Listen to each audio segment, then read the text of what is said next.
హల్లెలూయా. ఇక అందరూ బైబిల్ ఒళ్ళో పెట్టుకోండి. ఎవరు అటు ఇటు తిరగకూడదు. ఆయా ప్రాంతాల్లో ఉన్నవారు దయచేసి ఈ మీటింగ్ ప్రాంగణంలో కూర్చోవలసినదిగా ప్రభు ప్రేమలో మనవి. సెల్ ఫోన్లు ఏమైనా ఆన్లో ఉన్నట్లయితే ఆఫ్లో పెట్టుకోండి. సెల్ ఫోన్లో ఒకసారి చెక్ చేసుకోవాలి.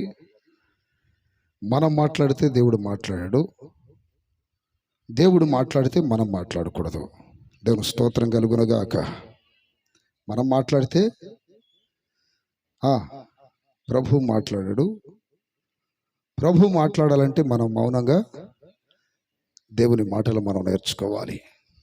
చేతులు పైకి ఎత్తి గట్టిగా చెప్పండి హల్లెలూయా. ఇక వాక్య భాగంలోనికి వెళదాం. సామెతల గ్రంథము 8వ అధ్యాయం 35వ వాక్యాన్ని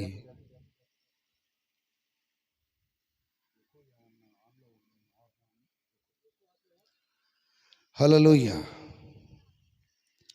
సామెతల గ్రంథము 8వ అధ్యాయం 35వ వాక్యాన్ని నన్ను కనుగొనువాడు జీవమును కనుగొను. చదవగలిగిన వాళ్ళు మైక్లో స్పష్టంగా చదవండి. నన్ను కనుగొనువాడు జీవమును కనుగొను. నన్ను కనుగొనువాడు జీవమును కనుగొను. జీవమును కనుగొనును. యెహోవా కటాక్షం వానికి కలుగును. హల్లెలూయా చెప్పండి గట్టిగా హల్లెలూయా. నన్ను కనుగొనువాడు జీవమును కనుగొను. జీవమును కనుగొనును. యెహోవా కటాక్షం వానికి కలుగును. యెహోవా కటాక్షము వానికి కలుగును. దేవుని స్తోత్రాలు చెప్పండి గట్టిగా హల్లెలూయా. ప్రియ దేవుని బిడ్డలారా, ఈ రాత్రి కాల వేళల్లో మనమందరము తెలుసుకోవలసిన ఒక పరమ సత్యము అనేది ఒకటి ఉంది. ఈ భూమి మీద పుట్టిన ప్రతి మానవుడు ఈ సత్యాన్ని తెలుసుకోగలిగితేనే తాను జీవాన్ని కనుక్కుంటాడని లేఖనాలు చెబుతూ ఉన్నాయి. ఈ వాక్యములో మనం గమనించినట్లయితే నన్ను కనుగొనువాడు జీవమును కనుగొనును, యెహోవా కటాక్షం వానికి కలుగును అనే మాట రాయబడింది. నన్ను కనుగొనువాడు అనే మాట పలుకుతున్న వ్యక్తి ఎవరు? ఆయన్ని కనుగొంటే జీవమును కనుగొన్నట్టు అంటున్నాడు. ఎవరాయన? ఎలా ఉంటాడు? ఎక్కడుంటాడు? ఏం చేస్తాడు? ఆయనకి మానవులకి సంబంధం ఏంటి? నన్ను కనుగొనువాడు జీవమును కనుగొనును అంటే ఆయన అందరిలాగా కనిపించేవాడు కాదు. వెతికినప్పుడు, పరిశోధించినప్పుడు మాత్రమే ఆయనను కనుగొనగలము. సాధారణమైన రీతిలో ఎవరు ఆయనను కనుగొనలేరు. ఆయనను కనుగొనిన వాడే జీవమును కనుగొంటాడు అని ఆయన చెబుతూ ఉన్నాడు. ఈరోజు నా ప్రియమైన బిడ్డలారా, ఈ సందేశం మీకు కొంచెం ఆలోచింపచేసే విధముగా ఉండొచ్చు. ఆయనను శ్రద్ధగా మీరు దేవుని యొక్క మాటలు వినగలిగితే, నేను బైబిల్ గ్రంథంలో నుండి అలాగే ఇతరత్రమైనటువంటి కొన్ని గ్రంథాల్లో నుండి కూడా కొన్ని విషయాలు మీకు చెబుతూ ఈయన ఎవరో నిరూపించడానికి ప్రయత్నం చేస్తాను. చప్పట్లు కొట్టి గట్టిగా చెప్పండి హల్లెలూయా. ఇటు బైబిల్లో నుండి, రెండోది ఇతరత్రమైనటువంటి అన్య గ్రంథాల్లో నుండి కూడా ఆయన ఎవరు అనే విషయాలను చెప్పడానికి ప్రయత్నం చేస్తాను. గనుక మీరందరూ శ్రద్ధగా దేవుని యొక్క మాటల మీద మనసుంచాలని మరొకసారి మిమ్మల్ని వేడుకుంటున్నాను. కాబట్టి దేవుని యొక్క వాక్యం లోతుల్లోనికి వెళ్దాం. ఇంకొక వాక్యం చదువుకుందాం. ఇంకొక వాక్యం దేవుని స్తోత్రం కలుగునగాక, స్తోత్రం కలుగునగాక. నా ప్రియమైన బిడ్డలారా, ఈయన ఎవరో అనే విషయం ఎంతోమంది వేద ఋషులు, వేద పండితులు తపస్సు చేసి తపోజ్ఞానం వలన ఈ వ్యక్తి ఎవరో, ఎలా ఉంటాడో కనుగొనమంటున్నాడు. ఆయన గుణలక్షణాలు, ఆయన స్వభావము, ఆయన యొక్క బల శౌర్యములు, ఆయన యొక్క స్థావరము, ఆయన యొక్క మహాశక్తి ఎలా ఉంటుందో తెలుసుకోవాలని ఎంతోమంది వేద ఋషులు ఆయన గూర్చి తపస్సు చేశారు. తపస్సు చేసి వాళ్ళు కొన్ని మాటలు చెప్పారు. ఆ మాటలు నేను మీకు పరిచయం చేసిన తర్వాత ఆ మాటల యొక్క ప్రశ్నకి సమాధానం బైబిల్ గ్రంథంలో దేవుడు ఎలా చెప్పాడో వాటికి బైబిల్ వాక్యానికి మీరు అంటే పోలిక చేసి అంటే మనం కనుగొనవలసినటువంటి ఆ మహాదేవుడు, ఆ జీవమునిచ్చే దేవుడు ఎవరు అన్నది మనం తెలుసుకుందాం. దేవుని స్తోత్రం కలుగునగాక. హల్లెలూయా. నేను కొన్ని వేద గ్రంథాల గురించి చెబుతున్నప్పుడు ఆ వేద గ్రంథాలనే నేనేదో విమర్శిస్తున్నానని కానీ, తప్పుపట్టడానికి కానీ, లేక వాటిని వేరే విధముగా మాట్లాడటానికి నేను అవి ఆధారంగా తీసుకోవడం లేదు. ఈ కనుగొనవలసినటువంటి ఈ మహాదేవుని గురించిన వివరణ బైబిల్ గ్రంథంలోనే కాదు, ఇతరత్రమైన గ్రంథాల్లో కూడా ఉన్నది అని జస్ట్ పరిచయం చేయటానికి. అప్రియమైన బిడ్డలారా, బైబిల్ గ్రంథం అంటే ఎంత ఇష్టమో నాకు వేద గ్రంథాలు కూడా అంతే ఇష్టం. ఎందుకనంటే బైబిల్ గ్రంథములో మనం కనుగొనవలసినటువంటి వ్యక్తి అంటే ఆ దేవుడు వేద గ్రంథాలలో తపస్సు చేసినటువంటి ఆ మునులు ఋషులు తపోజ్ఞానం వలన రాసినటువంటి ఆ మహాదేవుడు ఒక్కరే అనేది నా అభిప్రాయం. ఎందుకనంటే నేను దాదాపుగా నా ప్రియమైన బిడ్డలారా ఒక బైబిల్ గ్రంథమే కాదు, ఇతరత్రమైనటువంటి గ్రంథాలు కూడా చదివే అలవాటు నాకుంది కనుక ఏది ఒక్కసారిగా గుడ్డిగా నమ్మను, ఏది సత్యమని ఒకసారి నిర్ధారణ చేయను, ఏది నిజమని హడావుడిగా చెప్పను. వీటిలో ఉన్నటువంటి పరిశోధన వల్ల కలిగే సారాంశం, ఆ సత్యము దేనిని రుజువు చేస్తున్నది అనేది ప్రధానమైన విషయం. దానిని మాత్రమే చెప్పాలని ప్రయత్నం చేస్తాను. దాని స్తోత్రం కలుగునగాక, స్తోత్రం కలుగునగాక. నా ప్రియమైన బిడ్డలారా, వేద గ్రంథాలలోనే ఒక శ్లోకం చెప్తాను. అంటే ఇంచుమించు ఒక 8-9 శ్లోకాలు చెప్తాను. వాటి యొక్క భావాన్ని కూడా మీకు చెప్తాను. అయితే అవి సంస్కృతి భాషలో రాయబడ్డాయి కనుక నేను ఆ సంస్కృతిలో రాయబడినటువంటి ఆ భాషను చదవక కేవలం తెలుగులో మాత్రమే మీకు చెప్తాను. దేవుని స్తోత్రం కలుగునగాక. ముక్తికోపనిషత్తు 2వ అధ్యాయం 65వ వాక్యం. అంటే మన భాషలో చెప్తున్నాను. వాటికి వేరే విధమైనటువంటి పదాలు పలుకుతారు వాళ్ళు. మండలమని, సూక్తులని, మంత్రమని. ఇక్కడ ఎక్కువ శాతం ప్రభువుని నమ్మిన వారు ఉన్నారు కనుక, బైబిల్ని ఎరిగిన వారు ఉన్నారు కనుక మన భాషలో రెఫరెన్స్ చెప్తున్నాను. ముక్తికోపనిషత్తు 2వ అధ్యాయం 65వ వాక్యం అనే ఈ శ్లోకములో ఏమని రాయబడిందంటే, 4 వేదములను సమస్త శాస్త్రములను పలుమార్లు చదివినను సృష్టికర్తను గూర్చిన అనుభవము లేని ఎడల గరిటె పాకము రుచి ఎరుగుజాలనట్లు మనుజుడు సృష్టికర్తను గూర్చిన జ్ఞానమును పొందలేడు. అర్థమైంది మీకు?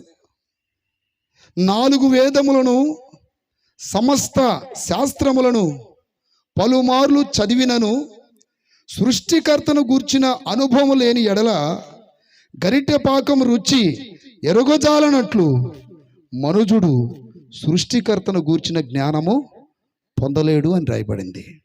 వేద గ్రంథాలు నా ప్రియదిన బిడ్డలారా చతుర్వేద గ్రంథాలు అంటారు. చతు అనగా 4 అని అర్థం. ఋగ్వేదం, సామవేదం, యజుర్వేదం, అధర్వవేదం. ఈ 4 వేద గ్రంథాలని పారాయణము చేసినను, అలాగే శాస్త్రములను పలుమార్లు చదివినను సృష్టికర్తను గూర్చినటువంటి జ్ఞానము లేకపోతే మనం వండుతున్నటువంటి కొన్ని వంటకాలలో గరిటెని తిప్పుతాం. గరిటె కేవలం ఆ వంటకములో పాత్రలో తిరిగితే తప్ప ఆ గంటికి ఆ యొక్క వండినటువంటి ఆ పాకములో రుచి తెలియదు. అదే విధముగా గ్రంథములు ఎన్ని చదివినానో సృష్టికర్తను గూర్చిన అనుభవం లేని ఎడల గరిటె పాకము రుచి చూడనట్లు మనుషులు సృష్టికర్తను గూర్చిన జ్ఞానమును పొందలేరని ముక్తికోపనిషత్తు 2:65లో రాయబడింది. దేవుని స్తోత్రాలు చెప్పండి గట్టిగా. నా ప్రియమైన బిడ్డలారా, బైబిల్ కానివ్వండి, ఇంకా ఇతరత్రమైనటువంటి గ్రంథాలు కానివ్వండి, ఏవి చదివినను సృష్టికర్తని ఎరగాలి. బైబిల్లో నన్ను కనుగొనువాడని రాయబడింది. ఈ ముక్తికోపనిషత్తులో సృష్టికర్తను కనుగొనాలని రాయబడింది. దేవుని స్తోత్రం కలుగునగాక. ఆ సృష్టికర్తని కనుగొనలేక ఎన్నిసార్లు గ్రంథాలు చదివినాను, గరిటె తిప్పిన తర్వాత గరిటె ఆ పాకాన్ని రుచి చూడనట్లు ఈ చదివిన వారు సృష్టికర్తను గూర్చిన జ్ఞానం పొందలేకపోతే వ్యర్థం అంటున్నాడు. ఎంతమందికి అర్థమైంది ఈ మాట? దేవుని స్తోత్రాలు చెప్పండి గట్టిగా. హల్లెలూయా. రెండవది అంటున్నాడు, నా ప్రియమైన బిడ్డలారా, ముండకోపనిషత్తు 1:5లో ఏమని రాయబడిందంటే, చతుర్వేదముల శిక్షా కల్పము, వ్యాఖ్యారణము, వేద పద జ్ఞానము, ఛందస్సు, జ్యోతిష్యము, వేదాంగములు మొదలగు వాటిని గూర్చిన జ్ఞానము 2వ తరగతికి చెందినదైన విద్య అయి ఉన్నది. మరణాంతరము ఏ విద్య వలన మానవుడు మోక్షమును పొందగలడో అదియే అతి శ్రేష్టమైన మొదటి తరగతి విద్య అయి ఉన్నది అని రాయబడింది. అంటే చతుర్వేదములు అంటే వేద గ్రంథములు, శిక్షా కల్పము, వ్యాఖ్యారణము, వేద పద్జ్ఞానము, ఛందస్సు, జ్యోతిష్యము, వేదాంగములు మొదలగు వాటిని గూర్చిన జ్ఞానము 2వ తరగతికి సంబంధించినది. అయితే మానవుడు మోక్షమును పొందటానికి మరణాంతరము ఆ మోక్షం పొందే విద్యను ఎవరైతే తెలుసుకోగలరో ఆ వ్యక్తి మాత్రమే మొదటి తరగతికి సంబంధించిన వాడు అని ఈ ముండకోపనిషత్తు 1వ అధ్యాయము 5వ వాక్యంలో రాయబడింది. నా ప్రియమైన బిడ్డలారా, అంటే ఇక్కడ కూడా సారాంశం ఏమిటంటే, చతుర్వేద గ్రంథాలు కానీ, శిక్షా కల్పము కానీ, వ్యాఖ్యానం కానీ, వేద పద జ్ఞానం కానీ, ఛందస్సు, జ్యోతిష్యము, వేదాంగములు మొదలగు వాటి ఇవన్నీ కూడా చదవటము అనేది 2వ తరగతి విద్య ఉన్నది. మనిషి చనిపోయిన తర్వాత మానవుడు మోక్షాన్ని పొందటానికి మార్గమును కనుగొంటాడో, ఏ విధముగా మార్గం కనుగొంటాడో ఆ మార్గమును బోధించే విద్య మొదటి అంటే ఫస్ట్ క్లాస్ విద్య, ఫస్ట్ క్లాస్ స్టడీ. అర్థమైంది మీకు? ఎంతమందికి అర్థమైంది మాట? వేద గ్రంథములు కానీ, బైబిల్ గ్రంథం కానీ చదవటం అనేది చాలా ప్రాముఖ్యమే. ఏ గ్రంథాన్ని తప్పుపట్టడానికి వీల్లేదు. ప్రతి గ్రంథములో దేవుడు ఏదో ఒక విధముగా ఆయన దర్శనమిస్తూనే ఉన్నాడు. అయితే ఇక్కడ వేద ఋషులు ఈ వాక్యంలో చెప్తున్న మాట ఏంటంటే, ఇదిగో చతుర్వేదాలు కానీ, జ్యోతిష్యము కానీ, వేదాంగములు కానీ, వ్యాఖ్యారణ కానీ, అలాగే ఛందస్సు కానీ ఇవేవి తెలిసినాను మరణము తర్వాత మానవుడు ఆ మోక్షాన్ని కనుగొంటే ఈ చదివిన జ్ఞానము కంటే ఫస్ట్ క్లాస్లో నిలబడే జ్ఞానం అది అంటున్నాడు.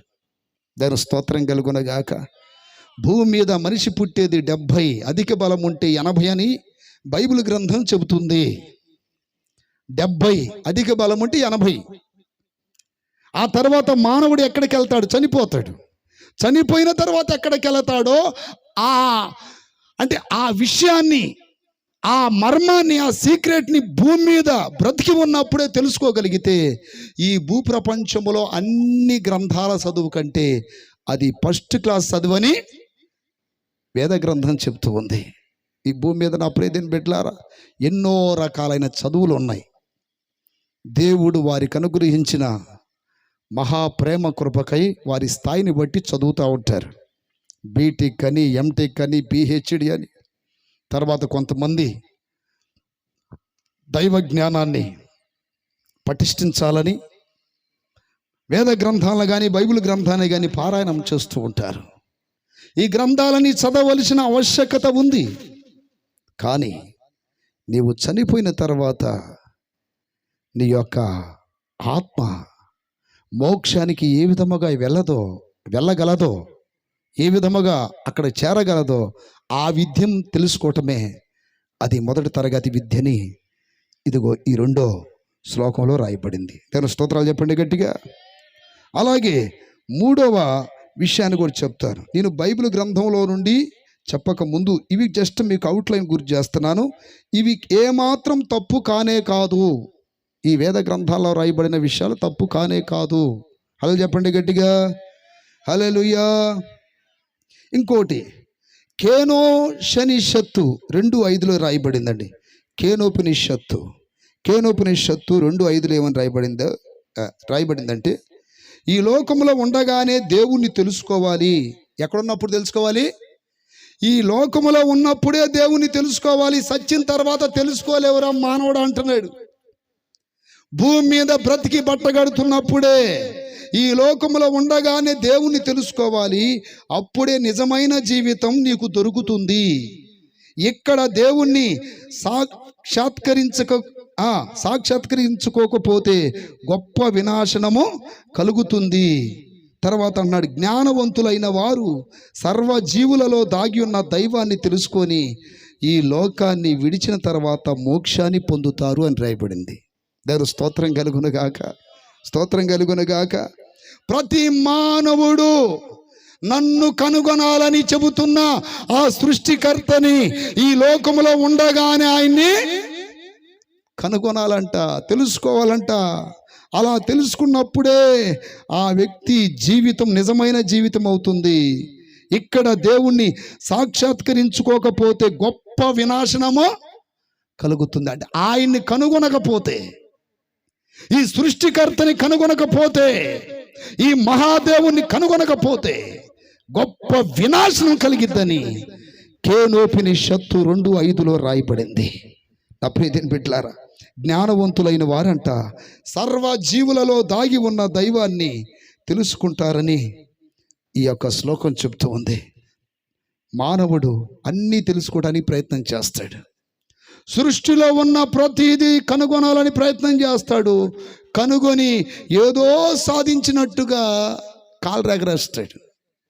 సృష్టిని కాదు నువ్వు కనుగొనాల్సింది, సృష్టిని కలుగు చేసిన దేవుణ్ణి కనుగొనాలి.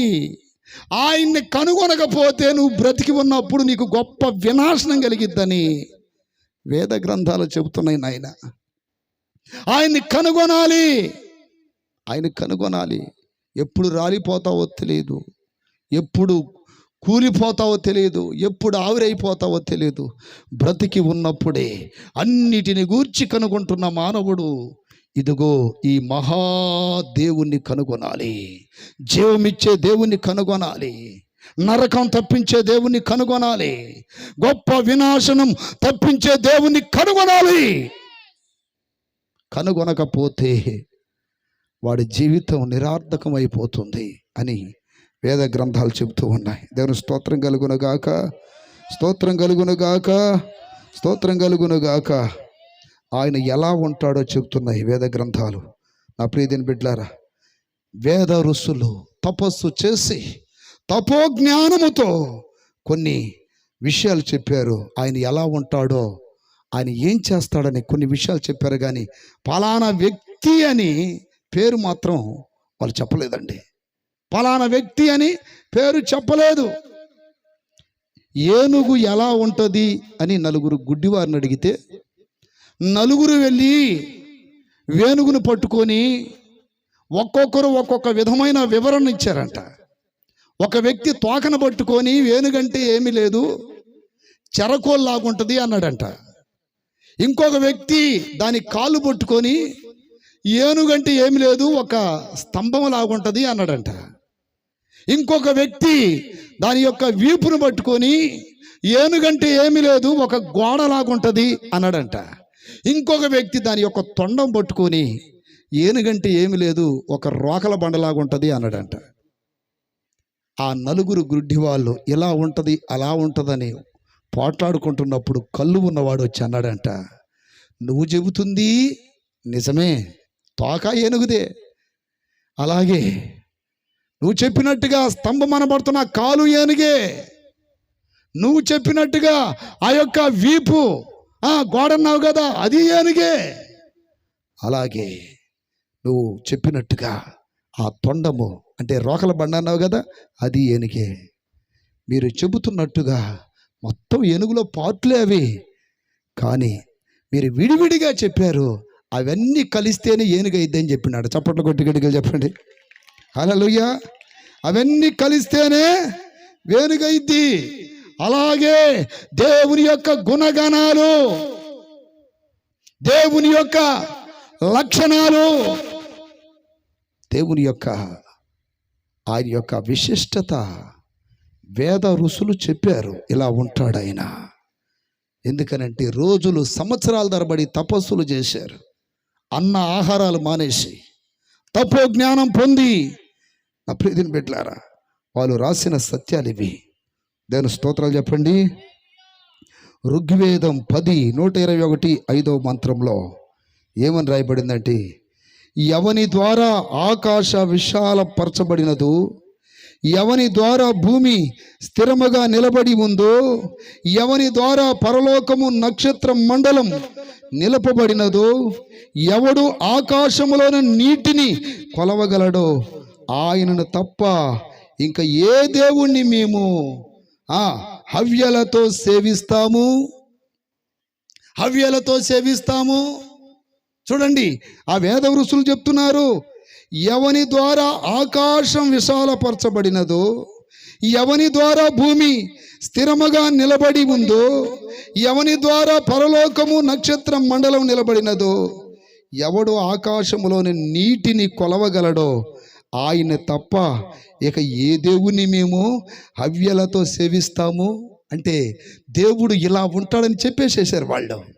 అంటే దేవుడు అనేవాడు ఆకాశమును విశాలపరుస్తాడని, అలాగే భూమిని స్థిరముగా నిలబెడతాడని, అలాగే పరలోకము అలాగే నక్షత్ర మండలమును నిలబెడతాడని, తర్వాత నీళ్లను కొలుస్తాడని కూడా చెప్పారు. ఈ కొలిసే దేవుణ్ణి, ఆకాశమును విశాలపరిచే దేవుణ్ణి తప్ప మేము ఇంకెవరిని, ఆ దేవుని తప్ప ఇంకెవరిని హవ్యలతో సేవిస్తాం, హవ్యలతో సేవిస్తాం అని చెప్తున్నారు. అంటే ఇక్కడికి వచ్చేసరికల్లా వారు డైరెక్ట్ పేరు అనేది కనుగొనలేదు. కానీ నా ప్రియదేని బిడ్డలారా, ఆ దైవ సుతుడు ఎవరో, ఆ కనుగొనవలసినటువంటి వ్యక్తి ఎవరో వారికి అర్థమైపోయింది. ఆకాశమును విశాలపరిచిన వాడు, అలాగే నక్షత్రములు కలుగు చేసిన వాడు, అలాగే నీళ్లను జానతో కొలిచిన వాడు, ఇంతుంది అని కాట వేయగలిగిన వాడు. సముద్రపు నీళ్ళని మనం వేయగలమా? ఇన్ని నీళ్ళు ఉన్నాయని చెప్పగలిగిన వాడు ఆయన తప్ప ఎవరిని అహ్యవలతో మేము హవ్యలతో మేము సేవించగలము? ఆ దేవుని తప్ప అంటున్నారు. అదే ఋగ్వేదం 10:121 కూడా రాయబడింది. విశ్వమును జలరాశులను ఆవరించి ఉన్నప్పుడు సృష్టికి మూలమైన శక్తి ఆ జలములపై ఆవహించి ఉన్నప్పుడు ఏ దేవుడు తన బల ఆధిక్యము చేత ఆ జలరాశులను తొలగించాడో ఆయనే యజ్ఞమునకు జన్మనిచ్చారు. ఆయనే దేవతలందరిలో సర్వోన్నతమైన దేవుడు. ఆయనను తప్ప ఇంకా ఏ దేవుణ్ణి మేము హవ్యలతో సేవిస్తాము? చేతుల పైకెత్తి గడిగా చెప్పండి. రాను రాను రాను రాను చెబుతున్న మాటలు బైబిల్కి దగ్గరికి వచ్చేస్తున్నాయి. దాని స్తోత్రాలు చెప్పండి. హల్లెలూయా. ఈ శ్లోకంలో ఏమంటున్నారంటే వాళ్ళు విశ్వమును జలరాశులు ఆవరించినప్పుడు, బైబిల్ వాక్యంలో ఏమని రాయబడింది? అగాధ జలములు భూమిని కమ్ముకున్నాయని ఉంది. వేద గ్రంథం ఏం చెప్తుంది? విశ్వమును జలరాశులు ఆవరించినప్పుడు సృష్టికి మూలమైన శక్తి ఆ జలముల పైన ఆవహించినప్పుడు అని రాయబడింది. ఆది కాండం 1వ అధ్యాయంలో రాయబడింది. ఒకసారి తీస్తారా? ఆది కాండం 1వ అధ్యాయం 1వ వాక్యంలో రాయబడింది, ఆది యందు దేవుడు భూమి ఆకాశములను సృజించెను, భూమి నిరాకారముగాను శూన్యముగాను ఉండెను. చీకటి అంటే ఇక్కడ చూడండి, చీకటి అగాధ జలములంటే భూమికి కనపడడం లేదు. భూమి నిండా నీళ్ళు వచ్చేసాయి. భూమి ఆ నీళ్ళలో మునిగి ఉంది ఈ భూగోళం. ఇక్కడ వేద గ్రంథం కూడా అదే చెబుతుంది. జలములు సర్వ సృష్టిని ఆవహించినప్పుడు ఏ దేవుడు తన బల ఆధిక్యము చేత ఆ జలరాశులను తొలగించాడో వాక్యం కూడా అదే చెప్తుంది. ఏమని? ఆది యందు దేవుడు భూమి ఆకాశములో సృజించెను, భూమి నిరాకారముగాను శూన్యముగాను ఉండెను, అగాధ జలముల పైన చీకటి కమ్ముకొని ఉండెను, ఆ జలముల పైన దేవుని ఆత్మ అల్లాడుచుండెను. ఆత్మ అన్న దగ్గర వేద గ్రంథంలో ఏమని రాయబడిందంటే సృష్టికి మూలమైన శక్తి ఆవహించినప్పుడు అని రాయబడింది. సృష్టికి మూలమైన శక్తి బైబిల్ గ్రంథం ఏం చెప్తుంది? అగాధ జలముల పైన ఆత్మ అల్లాడుచున్నది. పొలికి చూసారా? దేవుని స్తోత్రం కలుగును గాక. ఏ దేవుడు తన ఆధిక్యము చేత ఆ జలములను తొలగించాడో బైబిల్లో ఏమని రాయబడింది? దేవుడు జలములను వేరుపరిచేశాడంట. ఈ జలములని చుట్టూ అంటే భూగోళము చుట్టూ వ్యాపించేటట్టు చేశాడు. వేద గ్రంథంలో కూడా అదే రాయబడిందండి. ఏ దేవుడు తన బల ఆధిక్యము చేత ఆ జలరాశులను తొలగించాడో ఆయననే మేము మహిమపరుస్తున్నామో, ఆయననే మేము సేవిస్తున్నామో, ఆయననే ఆరాధిస్తున్నామో. చేతులు పైకెత్తి గట్టిగా చెప్పండి హల్లెలూయా, హల్లెలూయా. కానీ ఆయన ఆయన అంటున్నారు కానీ ఆయన పేరు మాత్రం చెప్పడం లేదు. ఆయన పేరు వాళ్ళకి అప్పటికీ అర్థం కాలేదు. ఆయన కరెక్ట్ చెప్పారు. భూమి మొత్తం నీళ్లతో నింపబడిందని కరెక్ట్గా చెప్పారు. తపో జ్ఞానం వలన దేవుడు బయలుపరిచాడు ఆ సత్యాన్ని వాళ్ళకి. ఇంకొక మాట అంటున్నాడు అక్కడే, ఆయనే యజ్ఞమునకు జన్మనిచ్చారు, ఆయనే దేవతలందరిలో, ఎవరులాంటి చెప్పండి, దేవతలందరిలో సర్వోన్నతమైన దేవుడు. ఆయనను తప్ప ఇక ఏ దేవుణ్ణి మేము సేవించము, ఇక ఏ దేవుణ్ణి మేము ఆరాధించము అని చెప్పాడు. దేవుని స్తోత్రాలు చెప్పండి గట్టిగా, చెప్పండి గట్టిగా. అలాగే ఋగ్వేదం 10వ అధ్యాయం 121:9 ఏమని రాయబడిందంటే దేవుడు జనులందరికీ తండ్రి. ఇక్కడ చూడండి, దేవుడు ఇప్పుడు దాకా సృష్టిని ఇలా కలుగు చేశాడు, అలా కలుగు చేశాడు, జానతో కొలిశాడు, వాటిని విశాలపరిచాడు, నక్షత్రములను కలుగు చేశాడు, ఆకాశ మండలములను విశాలపరిచాడని చెబుతూ ఆయన గూర్చి ఏమని చెప్తున్నాడంటే అక్కడ దేవుడు భూజనులందరికీ ఎవరంట? తండ్రి. చెప్పండి అన్నమాట. దేవుడు ఎవరంట? భూజనులందరికీ తండ్రి, సర్వ సృష్టికి తండ్రి, సర్వ సృష్టికి తండ్రి. ఇప్పుడు వాక్య భాగంలోనికి రావాలి మీరు. దేవుని స్తోత్రం కలుగునగాక, స్తోత్రం కలుగునగాక. ఎఫెసీయులకు రాసిన పత్రిక 4వ అధ్యాయం 6వ వాక్యం. ఇప్పుడు నేను బైబిల్ గ్రంథంలో నుండి అక్కడ చెప్పబడినటువంటి ఆ దేవుని గురించిన వివరణ బైబిల్ గ్రంథంలో కొన్ని విషయాలు మాత్రం మీకు చెబుతాను. అందరికీ తండ్రి అయిన దేవుడు ఒక్కడే. చూడండి ఇక్కడ ఏమని రాయబడిందంటే దేవుడు భూజనులందరికీ తండ్రి అని ఋగ్వేదం 10:121 మంత్రములో రాయబడింది. దేవుడు భూజనులందరికీ తండ్రి అని. అయితే బైబిల్ గ్రంథంలో నుండి ఎఫెసీయులకు రాసిన పత్రిక 4:6 ఏమని రాయబడిందంటే అందరికీ తండ్రి అయిన దేవుడు ఒక్కడే. అక్కడ ఆ తండ్రి అని ఉంది, ఇక్కడ ఆ తండ్రి అని ఉంది. చప్పట్లు కొట్టరా హల్లెలూయా. దేవుడు ఎవరంట? అందరికీ తండ్రి, అందరికీ తండ్రి. భూమి మీద ఉన్నటువంటి స్త్రీలైనా పురుషులైనా అందరూ ఆయన పిల్లలు, అందరూ ఆయన పిల్లలు, ఆయన కుమారులు కుమార్తెలు. ఆయన జీవవాయువు ఊది మనిషిని జీవాత్మగా మార్చాడు. దేవుని స్తోత్రం కలుగును గాక, స్తోత్రం కలుగును గాక. దేవుడు భూజనులందరికీ తండ్రి అని వేద గ్రంథం చెబుతున్నప్పుడు ఆయన అందరికీ తండ్రి. తండ్రి అయిన దేవుడు ఒక్కడే. ఆయన అందరికీ పైగా ఉన్నవాడు, అందరిలోనూ వ్యాపించి అందరిలో ఉన్నవాడు అని ఇక్కడ రాయబడింది. ముందు నేను చెప్పిన శ్లోకములో నా ప్రియమైన బిడ్డలారా, ఆయన అందరిలో వ్యాపించి ఉంటాడు, అందరిలో వ్యాపించి ఉంటాడు అని వేద గ్రంథములో కేనోపనిషత్తు 2:5 రాయబడింది. ఏమని రాయబడిందంటే అక్కడ, ఈ లోకంలోనే ఉండగానే దేవుణ్ణి తెలుసుకోవాలి, అప్పుడే నిజమైన జీవితం దొరుకుతుంది. ఇక్కడ దేవుని సాక్షాత్కరించుకోకపోతే గొప్ప వినాశనం కలుగుతుందని చెబుతూ, జ్ఞానవంతులైన వారు సర్వజీవులలో దాగి ఉన్న దైవాన్ని అని రాయబడింది. ఇక్కడ జాగ్రత్తగా రండి, సర్వజీవులలో దాగి ఉన్న దైవం. ఇప్పుడు ఏపీఎస్సీలకు రాసిన పత్రికలు ఏమని రాయబడింది? ఆయన అందరికీ పైగా ఉన్నవాడు, అందరిలో వ్యాపించిన వాడు. చూడండి, అక్కడేమో సర్వజీవులలో దాగి ఉన్న దైవం.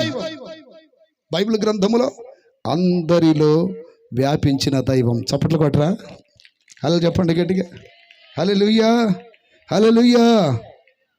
ఇంకా నా ప్రియమైన బిడ్డలారా, దేవుని యొక్క వాక్యములో ఇంకొక మాట కూడా చదువుతాం. 5వ అధ్యాయం యోహాను సువార్త 26లో రాయబడింది. 5:26, తండ్రి ఎలాగో తనంతుడు తానే జీవం గలవాడై ఉన్నాడో, అలాగే కుమారుడును తనంతుడు తానే జీవం గలవాడై ఉన్నాడు. వేద గ్రంథములో దేవుడు ఎలా ఉంటాడని అభివర్ణించారంటే, దేవుడు అనే వ్యక్తి అందరికీ తండ్రి అని. బైబిల్ గ్రంథములో దేవుడు అన్న కొన్ని చోట్ల తండ్రి అయిన దేవుడు, తండ్రి ఒక్కడే, తండ్రి తండ్రి తండ్రి. యేసు ప్రభువారు కూడా అదే అంటాడు, నా తండ్రి, నా తండ్రి, సర్వలోకానికి తండ్రి. ప్రార్థన చేసేటప్పుడు మనం ఏమంటాం? పరలోకమందున్న మా తండ్రి. ఇక్కడ వేద గ్రంథం చెప్తుంది ఏమనో తెలుసా? దేవుడు అందరికీ తండ్రి. మనకేనండి భేదాలు, మనకేవి భేదాలు? మీది ఆ కులం, మాది కులం, మీది ఆ మతం, మాది మతం, మీరు వాళ్ళు, మీ వీళ్ళు, మీరు గనులు, మీ వలుపులు, ఇట్లా విభేదాలు సృష్టించుకుంది మానవుడు. కానీ వేద గ్రంథాల్లో కానీ బైబిల్ గ్రంథంలో కానీ నా ప్రియమైన బిడ్డలారా, అందరికీ తండ్రి ఒక్కడేనని వేద గ్రంథాల్లో చెబుతున్న మాట అదే, బైబిల్ గ్రంథములో చెప్పబడిన మాట అదే. కొంతమంది తల్లో నుండి వచ్చాడు, ఆ తల్లో నుండి వచ్చామని కొంతమంది చెబుతారు, మరి కొంతమంది భుజముల్లో నుండి వచ్చామని చెబుతున్నారు, కొంతమంది తొడల్లో నుండి వచ్చామంటున్నారు, కొంతమంది కాళ్ళలో నుండి వచ్చామని చెప్పుకుంటున్నారు. ఎంత తప్పుడైన మాట అండి అది. వేద గ్రంథం అలా చెప్పడం లేదు. వేద గ్రంథాలు తప్పు కాదు. వేద గ్రంథములో దేవుడు అందరికీ తండ్రి. కుల మతాల భేదాలు లేవు, హెచ్చు తగ్గులు లేవు. ఒక తల్లిదండ్రులకి 4 పిల్లలు పుట్టినప్పుడు ఆ తల్లిదండ్రుల దృష్టి అందరి మీద సమానంగానే ఉంటుంది. అదే విధముగా ఆ తల్లిదండ్రులు సృష్టించిన మహాతండ్రి అయిన దేవుడు కూడా అందరి ఎడల పక్షపాతము లేకుండా, విభేదము లేకుండా అందరినీ సమానమైన ప్రేమతోనే ప్రేమిస్తాడు, సమానముగానే శిక్షిస్తాడు, సమానముగానే తీర్పు తీరుస్తాడు, సమానముగానే స్వాస్థ్యం పంచుతాడు, సమానముగానే హెచ్చరికలు చేస్తాడు, సమానముగానే మనుషులకు జీవం ఇస్తాడు. ఒకరికి ఎక్కువ కాకుండా, ఒకరికి తక్కువ కాకుండా. కానీ కొంతమంది చెప్పే మాట ఏంటి తెలుసా? మేము బ్రహ్మ నోట్లో నుండి వచ్చాం బ్రాహ్మణులం, బ్రహ్మ భుజాల నుండి వచ్చాం క్షత్రియులం, బ్రహ్మ తొడల నుండి వచ్చాం, మేమెవరమి వైశ్యస్ గుప్తాలము, బ్రహ్మ కాలాల నుండి వచ్చారు, పాదాల నుండి శూద్రులు. ఎవరు వర్ణించారు ఇవి? మనుషులు. కానీ వేద గ్రంథం చెప్తుంది దేవుడు అనేవాడు అందరికీ తండ్రి. చప్పట్లు కొట్టండి గట్టిగా, హల్లెలూయా. ఆయనకి ఏ కులమత భేదము లేదు. అలాంటి మహాదేవుణ్ణి తపస్సు జ్ఞానము ద్వారా కనుగొనిన ఆ మహా ఋషుల కొరకు మరొక్కసారి స్తోత్రాలు చెప్పండి గట్టిగా. ప్రియ దేవుని బిడ్డలారా, ఈ గ్రంథాలు నేను చదువుతున్నప్పుడు నా కళ్ళు తెరవబడేయండి. అప్పుడు దాకా నాకు కొన్ని గ్రంథాలను గూర్చినటువంటి తప్పుడు అభిప్రాయం ఉండేది.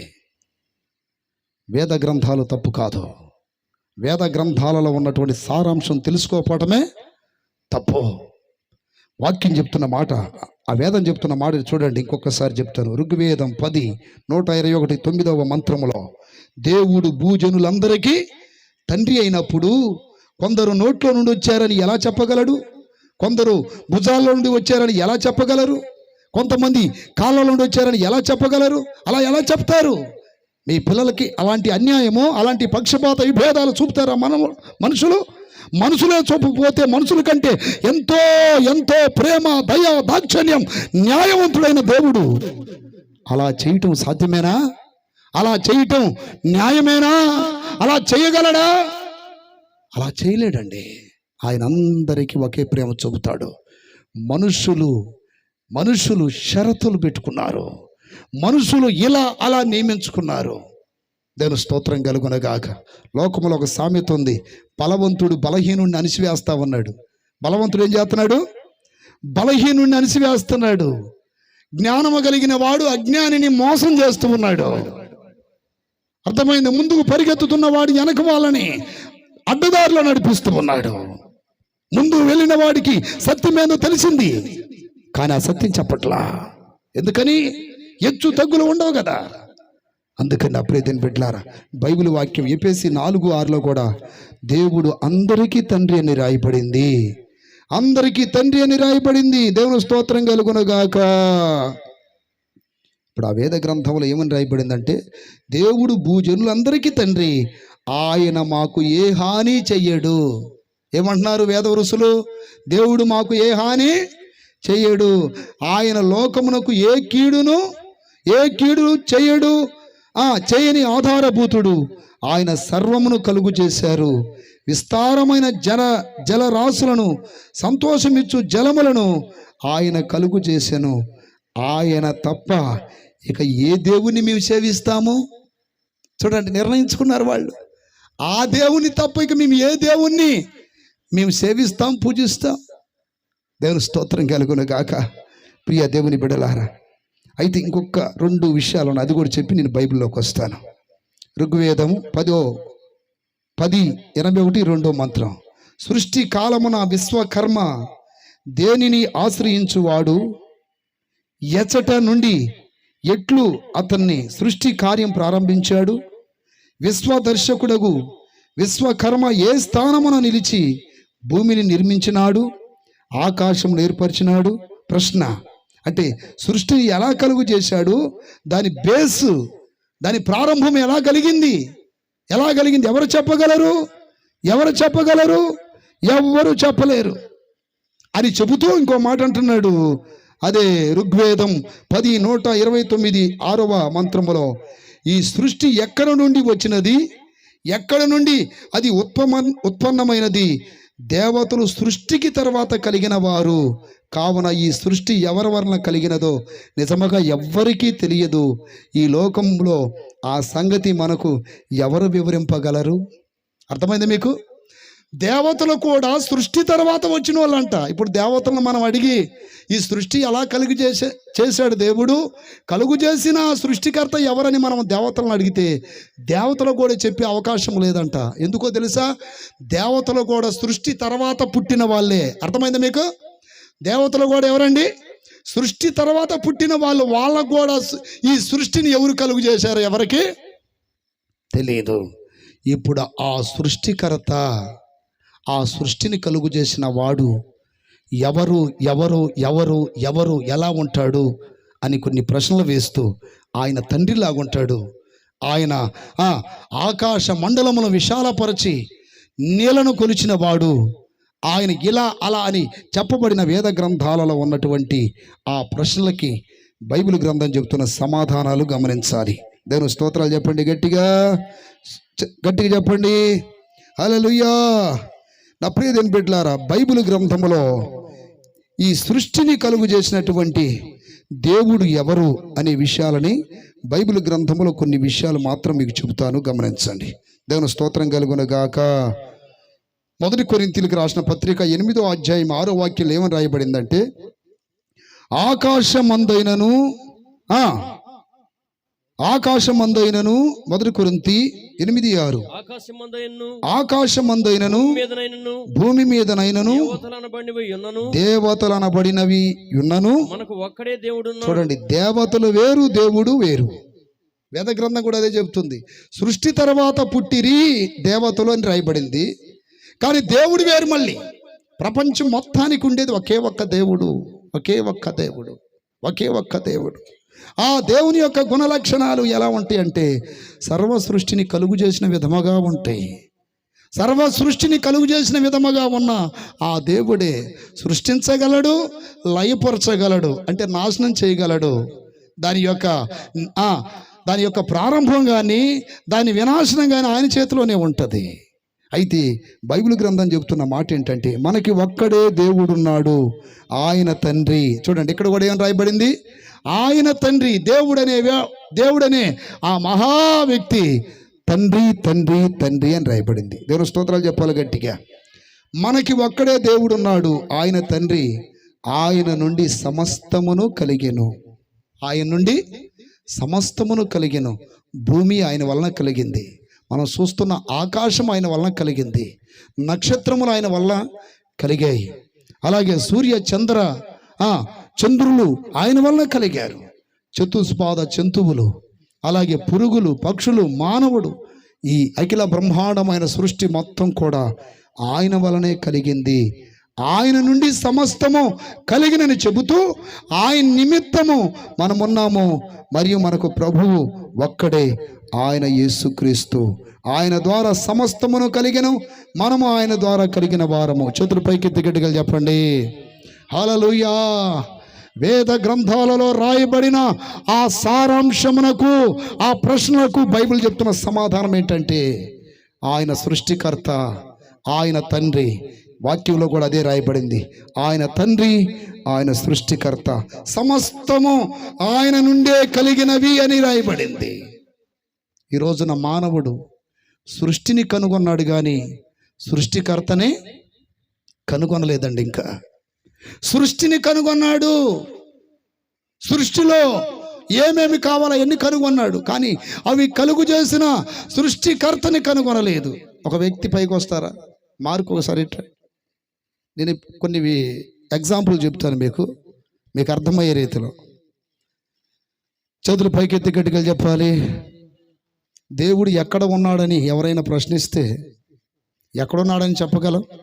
నీ దేవుడేడనుచు నన్నడుగుచున్నారు, ఎక్కడున్నావని చెప్పను,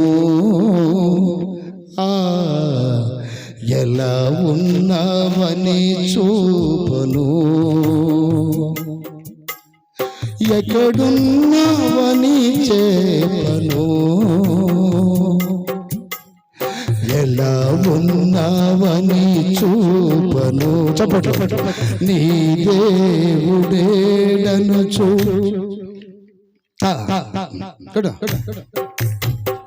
హల్లెలూయా. చేతులు పైకెత్తి గట్టిగా చెప్పండి.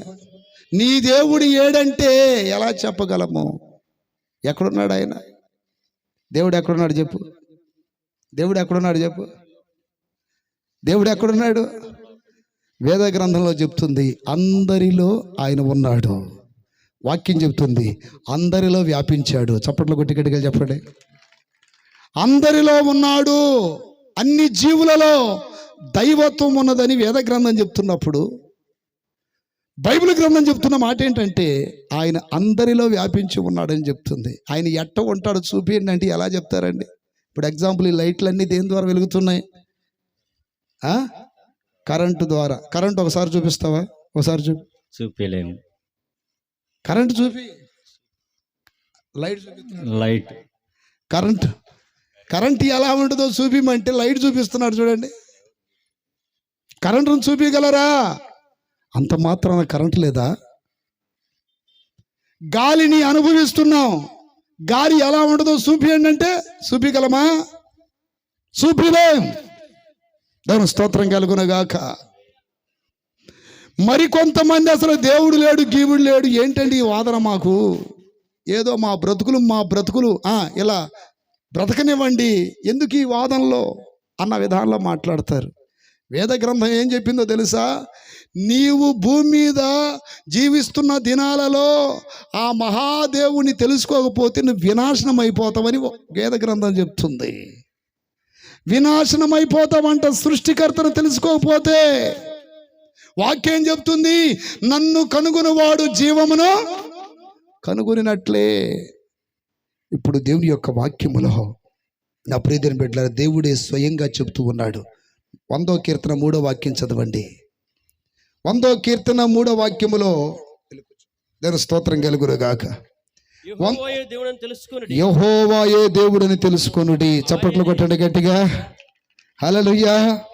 యెహోవాయే దేవుడని తెలుసుకొనుడి, ఆయనే మనలను పుట్టించెను, మనము ఆయన వారం. ఇప్పుడు వేద పండితులు ఏం చెప్పారండి? వేద వృషులు, దేవుడనేవాడు సర్వ సృష్టిని కలుగు చేసి ఉంటాడు అని వేద గ్రంథాలు చెప్తున్నప్పుడు బైబిల్ గ్రంథం ఏం చెప్తుందంటే, యెహోవాయే దేవుడని తెలుసుకొనుడి, ఆయనే మనలని పుట్టించాడు. దేవుని స్తోత్రం కలుగునుగాక. యెషయా గ్రంథం 45:5లో ఏమని రాయబడిందంటే, యెషయా గ్రంథం 45:5లో, నేను యెహోవాను, మరి ఏ దేవుడును లేడు, నేను తప్ప ఏ దేవుడును లేడు అనే మాట రాయబడింది. బైబిల్ గ్రంథములో ఆ వేద వృషులు కనుగొనాలనుకుంటున్నటువంటి ఆ మహాదేవుని పేరు బైబిల్లో రాయబడింది, యెహోవా. చెప్పండి, యెహోవా. యెహోవా, జెహోవా. యెహోవా అంటే అర్థం ఏంటి? ఉన్నవాడు అనువాడు, ఉన్నవాడు అనువాడు. వాక్యం చెబుతుంది, యెహోవాయే దేవుడని తెలుసుకొనుడని చెబుతూ, నేనే ఆ యెహోవాని, మరి ఏ దేవుడును లేడు అని చెబుతూ. నా ప్రియమైన బిడ్డలారా, అదే యెషయా గ్రంథం 44:6 వాక్యంలో రాయబడ్డ మాట ఏంటంటే, నేను మొదటి వాడను కడపటి వాడను, నేను తప్ప ఏ దేవుడు లేడు. దేవుని స్తోత్రం కలుగునగాక. నేను తప్ప ఏ దేవుడు లేడు లేడు లేడు లేడు లేడు లేడు లేడు అని చెబుతూ చివరికి ఆ దేవుడు ఎలా ఉంటాడో కొన్ని విషయాలు బైబిల్ గ్రంథంలో చెబుతూ ఉన్నాడు. చదువుల పైకెత్తి గడిగలు చెప్పండి. హల్లెలూయా. ఆ దేవుడు అంట జీవము గల దేవుడు అంట. ఏ దేవుడు చెప్పండి? జీవము గల దేవుడా, సర్వజీవుల జీవప్రదాత. 18వ కీర్తన 46లో రాయబడింది, యెహోవా జీవము గలవాడు. జీవము గలవాడంటే చూడగలడు, మాట్లాడగలడు, వినగలడు, నడవగలడు, ఏదైనా పని చేయగలడు, ఏదైనా పని చేయగలడు, ఏదైనా సహాయము చేయగలడు. జీవము లేనివాడు కాదు, జీవము గలవాడు. దేవుడు అనేవాడు జీవం గలవాడు. ఆయన చలిస్తాడు, కదులుతాడు, మాట్లాడతాడు. దేవుని స్తోత్రం కలుగునగాక. 18:46లో రాయబడింది, యెహోవా జీవము గలవాడు, నా ఆశ్రయ దుర్గమైన వాడు, స్తోత్రార్హుడు, నా రక్షణకర్త అయిన దేవుడు బహుగా స్తుతి నొందును. దేవుడు అనేవాడు జీవము గలవాడు. జీవం గలవాడైతేనే కదా నేలని కొలిసేది, జీవం గలవాడైతేనే కదా సృష్టిని పాలించగలిగేది, జీవం గలవాడైతేనే కదా సృష్టిని కలుగు చేయగలిగేది, జీవం గలవాడైతేనే కదా మనుషులకు తండ్రిగా ఉండగలిగేది, జీవం గలవాడైతేనే కదా. ఈ మధ్య ఒక అబ్బాయి, ఒక చిన్న బాలుడు ఒక ఏరియాలో వాళ్ళ అమ్మ చచ్చిపోయింది కాబోలు ఒక సమాధి కడితే ప్రతి ఉదయాన్నే వెళ్ళి, మమ్మీ నేను స్కూల్కి వెళ్తున్నాను అని చెప్తున్నాడు. మళ్ళీ ఇంటికి వచ్చిన తర్వాత, మమ్మీ డాడీ నాకు ఈరోజు చాక్లెట్ కొని లేదంటున్నాడు. మమ్మీ ఈరోజు నాకు తలంతా పెయిన్గా ఉంది మమ్మీ అంటున్నాడు. నిజంగా అక్కడ మమ్మీ బ్రతికుందా? చచ్చిపోయి సమాధిలో ఉంది. ఆ పసి బిడ్డకి ఏమి తెలియక ఆ సమాధి దగ్గరికి వెళ్ళి, మమ్మీ స్కూల్కి వెళ్తున్నాను, మమ్మీ తలనొప్పిగా ఉంది, మమ్మీ డాడీ నాకు చాక్లెట్ కొనిలేదు, మమ్మీ అది ఇదని చచ్చిపోయినటువంటి ఒక సమాధికి చెప్పుకుంటున్నాడు. నిజంగా ఆ వీడియో చూసినప్పుడు హృదయం అనేది విదారకంగా మారిపోయిందండి. ఈ రోజున మానవులు కూడా జీవము గల దేవుని కనుగొనలేక, జీవం గల దేవుని దగ్గరికి రాలేక, సృష్టికర్తను తెలుసుకోలేక సృష్టిని ఆరాధిస్తున్నారని వాక్యం చెబుతుంది. దేవుని స్తోత్రం కలుగునగాక. సృష్టికర్తను మరిచారు మీరు, సృష్టినే పూజించతగునా, సృష్టికర్తను మరిచావు నీవు, సృష్టిని నీవు పూజింపతగునా. భూమి ఆకాశములను కలిగించింది యేసయ్యేనండి, నిన్ను నూతన సృష్టిగా మార్చేది యేసయ్యేనండి. భూమి ఆకాశములను కలిగించింది సృష్టించింది యేసయ్యేనండి, నిన్ను నూతన సృష్టిగా మార్చింది యేసయ్యేనండి. రండి దీనులకు విందులు చేసే యేసయ్య సుచరిత్ర వేగరమే వినుటకురారండి. ఓ సోదరులారా వేగరమే వినుటకురారండి. దీనులకు విందులు చేసే యేసయ్య సుచరిత్ర వేగరమే వినుటకురారండి. ఓ సోదరులారా వేగరమే వినుటకురారండి. హల్లెలూయా, గట్టిగా చెప్పండి హల్లెలూయా. నా ప్రియమైన బిడ్డలారా, ఆ దేవుడు ఎవరు అంటే నెంబర్ 1 జీవము గల వాడు. జీవము గలవాడంట, జీవము గలవాడు. ఆయన ఎలా ఉంటాడు ఎలా ఉంటాడు అని వేద వృషులు అడిగారు. ఇలా ఉంటాడు అలా ఉంటాడు. ఆయన అందరికీ మేలు చేస్తాడు, అందరి దాహం తీరుస్తాడు గనుక ఆయన జలము లాంటి వాడు. అందరి దాహం తీరుస్తాడు, జలము లాంటి వాడు. అందరికి వెలిగిస్తాడు గనుక వెలుగు లాంటి వాడు.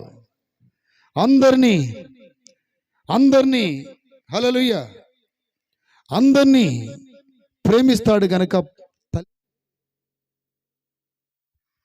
అందరినీ ఆదరిస్తాడు గనుక ఒక స్నేహితుడు లాంటి వాడు అని ఇలా అభివర్ణించారు. అయితే దానికి ఆన్సర్ దేవుని యొక్క వాక్యం సెలవిస్తుందండి. ప్రియమైన బిడ్డలారా, ఒక వాక్యం చదవాలి. దేవుని స్తోత్రాలు చెప్పండి గట్టిగా. నెంబర్ 1 ఆయన ఎవరండి? జీవము గల వాడు. ఆయన జీవము గల వాడు. రెండోది ఆయన సృష్టికర్త అంట. ఎవరు చెప్పండి? సృష్టికర్త. మలాకి గ్రంథం 2వ అధ్యాయం 10వ వాక్యంలో రాయబడింది, మనందరికీ తండ్రి ఒక్కడే కాడా? ఒక్క దేవుడే మనల్ని సృష్టించలేదా? చూడండి, తండ్రి అనబడుతున్న దేవుడు సృష్టికర్తని వేద గ్రంథాలు బైబిల్ వాక్యం చెప్తుంది. ఇప్పుడు ఆ సృష్టికర్త ఈ సర్వానికి తండ్రిని మలాకి 2:10 రాయబడితే, అలాగే 14 ఆదికాండం 14:23 ఏమని రాయబడిందంటే, ఆకాశమునకును భూమికి నీ సృష్టికర్తయును సర్వోన్నతుడును దేవుడునైన యెహోవా ఎదుట అంటాడు. చూడండి, ఇప్పుడు ఈ తండ్రి లేక సృష్టికర్త అనబడుతున్న ఈ వ్యక్తి పేరేం పేరంటే యెహోవా. చప్పట్లు కొట్టాలి. ఈ తండ్రి ఎవరు? యెహోవా. ఈ సృష్టికర్త ఎవరు? యెహోవా. ఈ తండ్రి సృష్టికర్త యెహోవా అనే పేరుతో పిలువబడుతున్నట్టు రాయబడింది. దేవుని స్తోత్రం కలుగును గాక. అయితే ఈ సృష్టికర్త అయినటువంటి దేవుడు జీవం గలవాడని మనం చదివాం కదా. ఆయన అంట ఏదైనా చేయగలడంట. చంపగలడు, బ్రతికించగలడు, సృష్టించగలడు, వినాశనం చేయగలడు.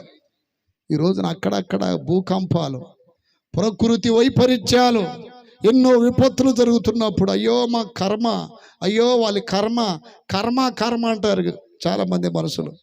కర్మ కావచ్చేమో, కానీ మేలు చేస్తుంది, కీడు చేస్తుంది, చంపుతుంది, బ్రతికిస్తుంది, సృష్టిస్తుంది, వినాశనం చేస్తుంది ఎవరో? ఆ సృష్టికర్తే. ద్వితీయోపదేశ కాండం 32:39 దానికి ఆన్సర్గా చెప్తున్నాడు, ఇదిగో నేనే దేవుడను, నేను తప్ప వరకు దేవుడు లేడు. మృతి నొందించువాడను, బ్రతికించువాడను నేనే, గాయపరచువాడను, స్వస్థపరచువాడను నేనే, నా చేతిలో నుండి విడిపించగలవాడు ఎవడు లేడంటున్నాడు. అర్థమైందా మీకు? ఆయనంట నా ప్రియమైన బిడ్డలారా మృతి నొందిస్తాడంట, అలాగే బ్రతికిస్తాడంట, గాయపరుస్తాడంట, స్వస్థపరుస్తాడంట. ఇప్పుడు ఆయన ఎవరండి? జీవం గల దేవుడు మాత్రమే కాదు, సృష్టికర్త మాత్రమే కాదు, కానీ ఆయన ఏదైనా చేయగలిగిన దేవుడు. చప్పట్లు కొడతారు ఒకసారి. హల్లెలూయా, హల్లెలూయా. ఆయన బోధించగలడు, బాధించగలడు. ఆయన బోధించగలడు, బాధించగలడు. ఉన్న వాటిని తీసేయగలడు, లేని వాటిని ఉన్నట్టుగా చేయగలడు. ఆ మహాదేవుని చేతులు అంత అధికారం ఉంది. దాని స్తోత్రం కలుగునగాక, స్తోత్రం కలుగునగాక. ఆ దేవుడు ఎలా ఉండాలి అంటే పరిశుద్ధుడై ఉండాలంట. ఆ దేవుడు ఎలా ఉంటాడండి? పరిశుద్ధుడు, పరిశుద్ధుడు. ఆయన అంటున్నాడు, నేను పరిశుద్ధుడను. స్త్రీకాంక్ష, ధనకాంక్ష, పదవీకాంక్ష, కామము, వ్యామోహము, మదము, మాత్సర్యము లేనివాడు, సర్వలోకానికి తండ్రి అయిన వానికి భూమి మీద ఎవరుంటారు ఆయనకి భార్యలు? చెప్పండి. అందరూ ఆయన పిల్లలేగా. ఆలోచించాలి కాస్త. చదువుకున్నటువంటి జ్ఞానం కలిగిన పండితులారా, దాని స్తోత్రాలు చెప్పండి గట్టిగా. భూమి మీద దేవునికి ఏ భార్యలు ఉండరు, ఆయనకే కామం ఉండదు, ఆయనకే కోరికలు ఉండవు. ఎందుకని? ఆయన బిడ్డలే కదా, ఆయన పిల్లలే కదా. సర్వ సృష్టిలో మానవులు. ఎవరి మీద వ్యామోహం కలిగి ఉంటాడు ఆయన? ఎవరిని ఆశిస్తాడు ఆయన? ఎవరిని తీసుకొచ్చి పక్కన పైన కింద పెట్టుకుంటాడు? ఎవరి మీద ఆయనకి వ్యామోహం ఉండదు.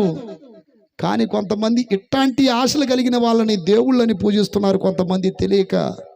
దేవుడు వారి కళ్ళు తెరవబడునుగాక, కళ్ళు తెరుచునుగాక.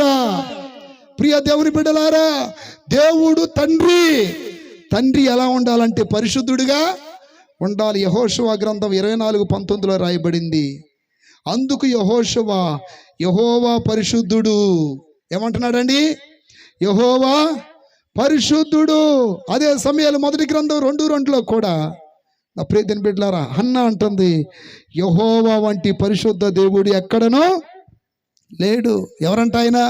పరిశుద్ధుడు, పరిశుద్ధుడు, పరిశుద్ధుడు అని నిత్యము దూతలతో కొనియాడబడుతున్న నా యేసయ్యా. చప్పట్లు కొట్టాలంట. నిత్యము దూతలతో కొనియాడబడుతున్న నా యేసయ్యా. వందనం ప్రభు, వందనం, వందనం ప్రభు, వందనం. పరిశుద్ధుడు, పరిశుద్ధుడు, పరిశుద్ధుడు, పరిశుద్ధుడు. సర్వలోకము నీ మహిమతో నిండి ఉన్నది దేవా.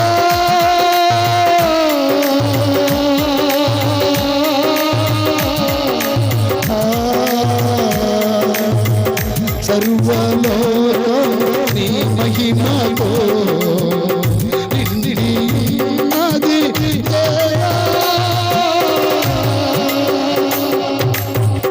దేహమనే ఆలయమందున, దేహమనే ఆలయమందున స్తుతి ధూమము వేసెద నిరతం నేను, స్తుతి ధూమము వేసెద నిరతం నేను. పరిశుద్ధుడు, పరిశుద్ధుడు, పరిశుద్ధుడు. చెప్పండి.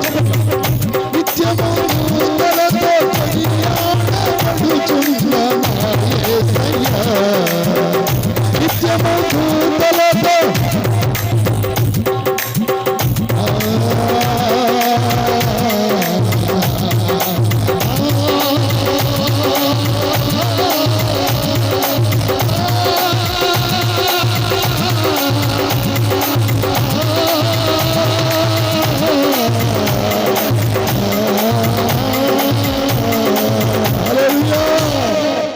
చేతుల పైకి గట్టిగా చెప్పండి. సృష్టికర్త ముందు వచ్చాడు, సృష్టికర్త తర్వాత సృష్టి వచ్చింది, సృష్టి తర్వాత దేవతలు వచ్చారంట. ఎప్పుడు చెప్పండి? సృష్టి తర్వాత దేవతలు వచ్చారు. అర్థమైందా? అసలు సృష్టి ఎప్పుడు పుట్టిందో దేవతలకు తెలియదంట. ఆ దేవుడు ఎవరంటే జీవం గలవాడు, సృష్టికర్త, ఏదైనా చేయగలవాడు. నాలుగవది ఆయన పరిశుద్ధుడు. ఎవరు చెప్పండి? పరిశుద్ధుడు. స్త్రీ కాంక్ష లేదు ఆయనకి. ఆశించిన ప్రతి ఆడ మనిషిని తెచ్చి పక్కన పెట్టుకోవడానికి, ఆశించిన ప్రతి ఒక్కరిని భుజాలు పెట్టుకోవడానికి స్త్రీ కాంక్ష లేదు. వాళ్ళ కొరకు ఎతికి ఎతికి తన్నులు తినడానికి ఆ కాంక్ష లేదు ఆయనకి. నేను స్తోత్రం కలుగున గాక. ఇప్పుడు అంతే కదా, ఆడపిల్లలు తోలిపోతే ఏం చేస్తారు? తనులే కదా. అలాంటి దేవుడు కదా ఆయన, పరిశుద్ధుడు. చెప్పండి ఒకసారి నోటితో మాట. ఈ మాట మీకు కష్టమైన ఇష్టం లేకపోయినా ఉన్న వాస్తవం చెప్పక తప్పదు. దాని స్తోత్రాలు చెప్పండి.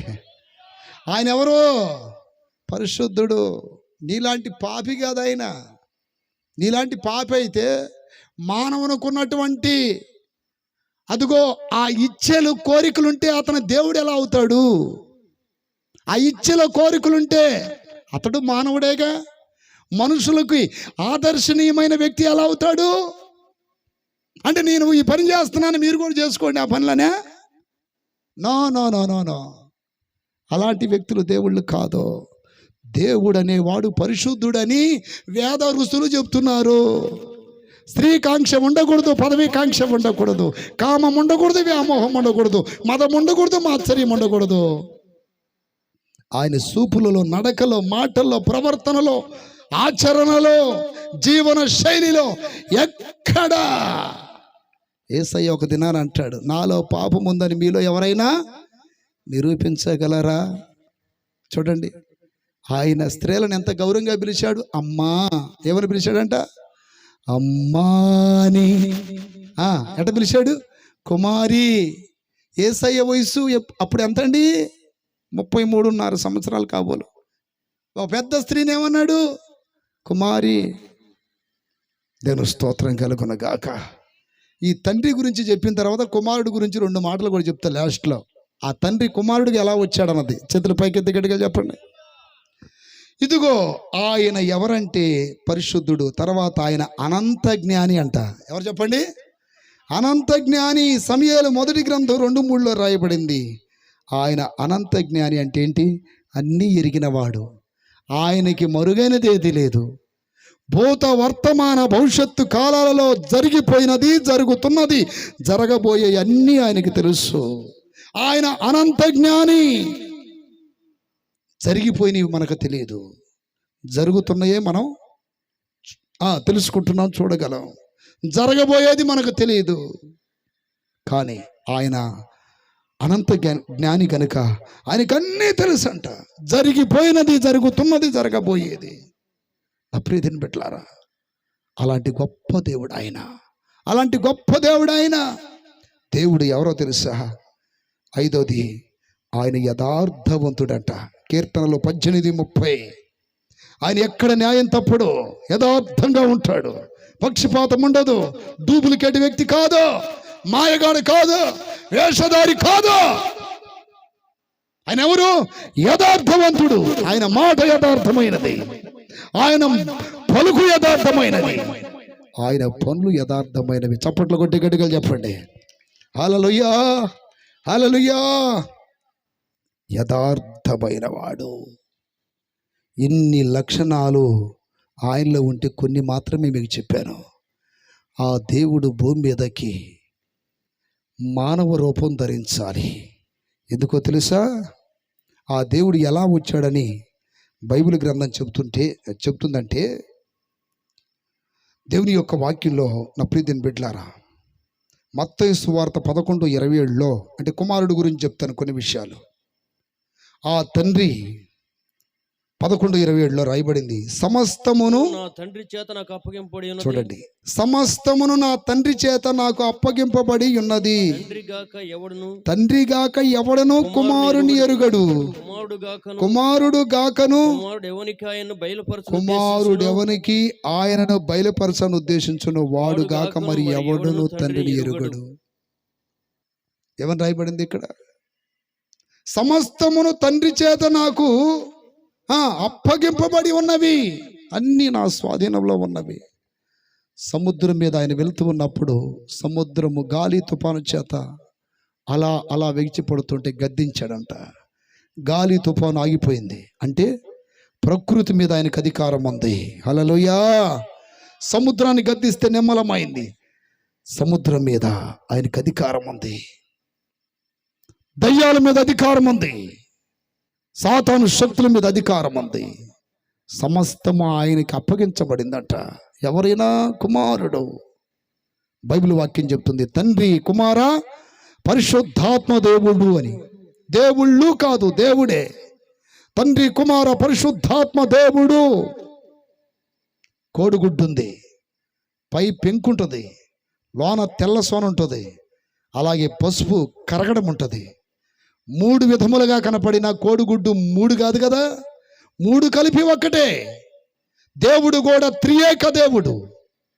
త్రియేక దేవుడు, తండ్రి దేవుడు, కుమారుడు దేవుడు, పరిశుద్ధాత్మ దేవుడే. తండ్రికి ఎన్ని రైట్స్ ఉన్నాయో కుమారునికి ఎన్ని రైట్స్ ఉన్నాయి. కుమారునికి ఎన్ని రైట్స్ ఉన్నాయో పరిశుద్ధాత్మ దేవునికి కూడా అన్ని రైట్స్ ఉన్నాయి. త్రిత్వమును అర్థం చేసుకోవడం అనేది చాలా కష్టతరమైన విషయం. అందుకని నా ప్రియదేని బిడ్డలారా, బైబిల్లో కాకుండా వేద గ్రంథాల్లో కూడా బ్రహ్మ పరబ్రహ్మ, బ్రహ్మ పరబ్రహ్మ, బ్రహ్మ ఎవరు, పరబ్రహ్మ ఎవరు? బ్రహ్మ కుమారుడు, పరబ్రహ్మ అంటే ఎవరు? తండ్రి. బ్రహ్మ పరబ్రహ్మ, తండ్రి కుమార. ఎవరు వీళ్ళు? ఈ మర్మాన్ని తెలుసుకోవాలి మానవులు. ఈ మర్మాన్ని తెలుసుకోవాలి.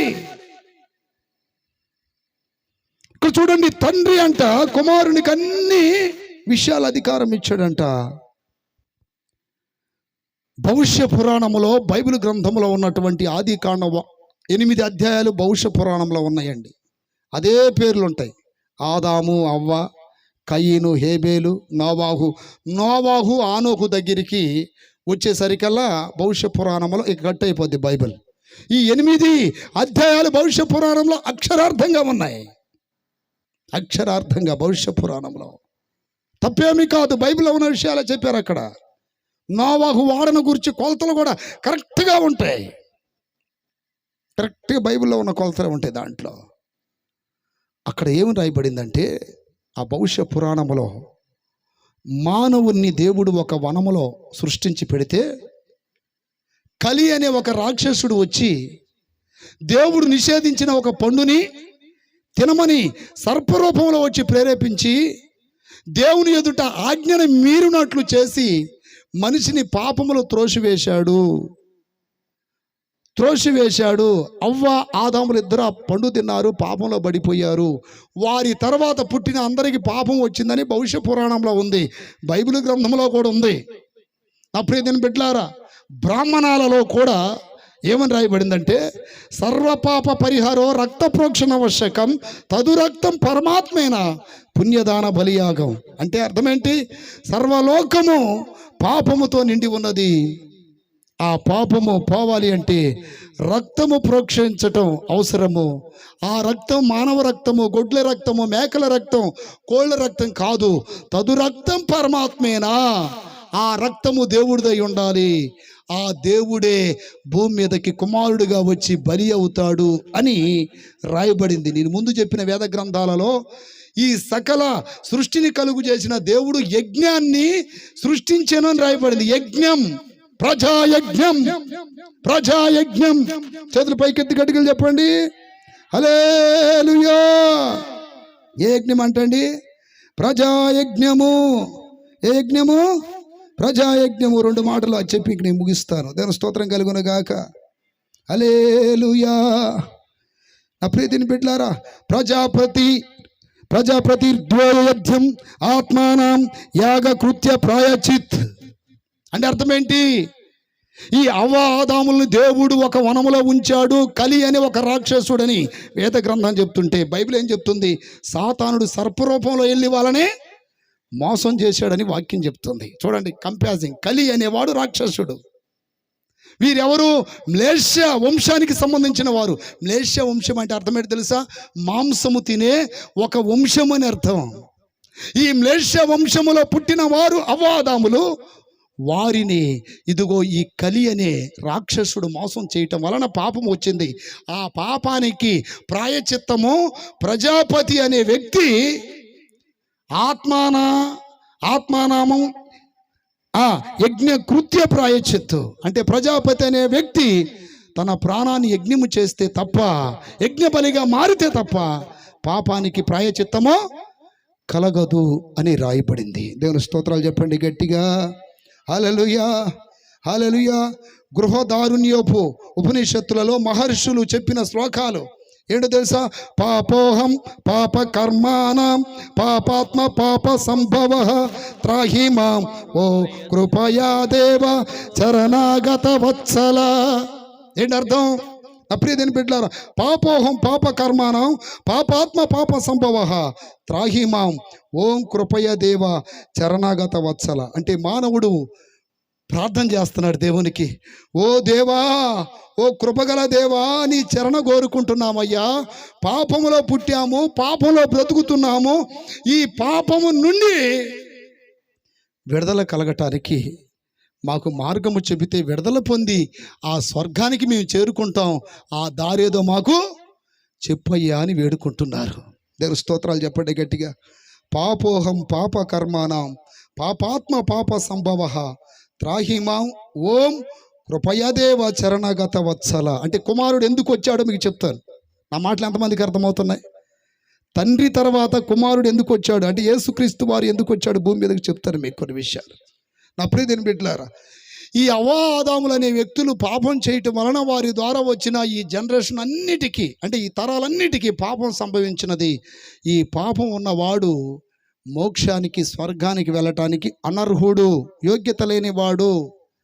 కొంతమంది పుణ్యకార్యాలు చేస్తే మోక్షానికి వెళ్ళిపోతామయ్యా అంటున్నారు. అయితే వేద గ్రంథం అలా చెప్పట్లేదే, బైబిల్ గ్రంథం కూడా అలా చెప్పట్లేదే. పాపము పాపమే, పుణ్యాలు పుణ్యాలే.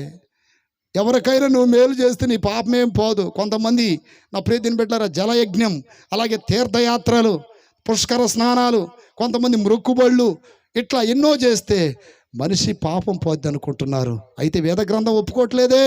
ఏమని చెప్తుంది? బ్రాహ్మణాలలో సర్వ పాప పరిహారో రక్త ప్రోక్షణవశకం తదు రక్తం పరమాత్మేనా పుణ్యదాన బలియాగం. అంటే సర్వము పాపంతో నిండి ఉన్నది. ప్రతి మానవునిలో జన్మ కర్మ పాపాలు ఉన్నాయి.